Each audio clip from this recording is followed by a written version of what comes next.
There are rooms, and there are rooms that have changed. I notice it before anything's been said, before anyone has moved or spoken or looked at anyone else in a particular way. A slight collective drawing together. The room has registered something without discussing it. A newcomer has arrived. It happens in every room, without decision or announcement. The people already here don't choose to do it. It simply runs, the way the hand closes before the mind has caught up. The instinct was built for survival. There's a version of the human story in which the recognition of the familiar face and the unfamiliar one is the whole explanation for why any community exists at all. The group that could hold together, that could tell its own from the unknown, quickly and without needing to think about it. That group survived things that groups without it didn't.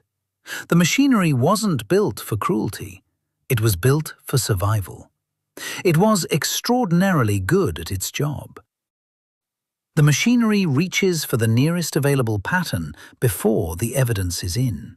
Files the newcomer under an existing heading, this type, that kind, assembled from every previous version of this face, this coat, this way of standing in a doorway. It arrives so fast and with such confidence that by the time anyone's aware of it, it's already settled into something that feels like knowledge. It's not knowledge, but it feels exactly like it. That's the point. That's what it was designed to do. The same machinery lets someone catch a falling glass before they've decided to move. Fast, automatic, extraordinarily useful. The problem isn't that it runs.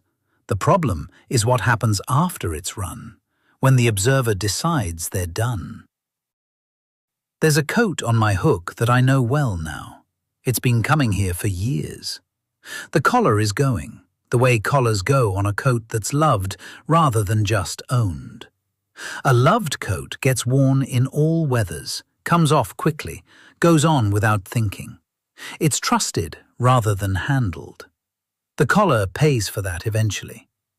I know this coat. I know the person who left it here. But I remember when I didn't.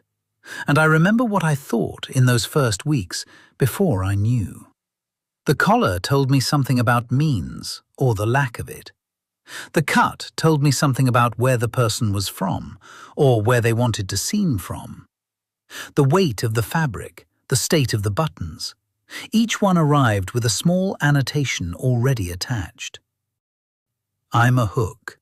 I hold what people give me, and I try not to add anything of my own. I'm not always successful. The first time that coat came through the door, the room had its rhythms. People who'd been coming long enough to move through it without thinking, who knew where to stand, when to speak, whose eye to catch. The kind of ease that accumulates without anyone deciding to accumulate it. And then the newcomer, visibly new. The kind of new that a room notices before it's said anything about whether that's a problem. Nothing was said. Nothing unkind, nothing unwelcoming. The room continued. But there was a quality to the continuation. Conversations finding their existing channels and staying in them. That meant the newcomer spent that first hour at a small but consistent distance from the middle of things. Not excluded, just not quite included either. Something had moved in the room the moment they arrived. The way water moves when something enters it. And the newcomer, standing at the door, felt it. The instinct that runs through the room, so fast and so habitual that the people carrying it can't feel it running, is felt with perfect clarity by the only person in the room it's running about. The unknowing isn't comfort, it's just invisibility. The effect continues. The newcomer was doing two things at once the entire time. One part engaged with the reason they'd come, and another part, very quietly, running alongside, taking the temperature, checking whether this was a room that had decided about them already, and if so, what it had decided. The newcomer had something to say. I could see it the moment it formed, the way it does when a thought arrives and finds its words. And they didn't say it. They held it, weighed the room, and let it pass. Whatever it was, the room didn't hear it. It went home with them instead. That happened more than once. Weeks later, when the room had begun to accept the newcomer without quite noticing it had, something changed. A question came up that nobody could answer. And the newcomer answered it. Clearly and in some detail, because it turned out this was something they knew rather a lot about, for reasons that had simply never come up. There was a pause, brief, almost unreadable. Several people became dimly aware that they'd been carrying a picture of the newcomer and that the picture was incomplete. Not wrong in any dramatic way, just assembled too quickly from too little and left to stand as though it were the full thing.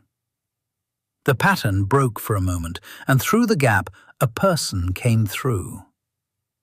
What I find myself returning to is everything that came before that moment. All the weeks when the gap didn't open, all the things said into rooms that were ready to hear them, while the newcomer quietly decided which of their thoughts were worth the risk.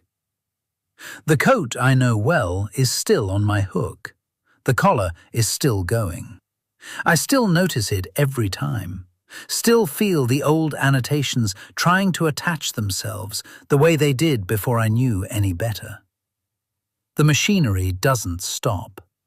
I've simply learned, slowly, not to treat its first reading as the final one.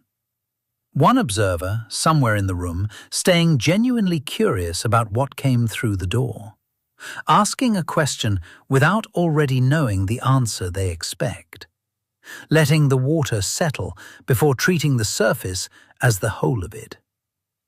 That's not grand. It doesn't require a particular kind of person, only a particular kind of attention. Without announcement, without anyone in the room knowing it had happened. I'll still be here when you get back.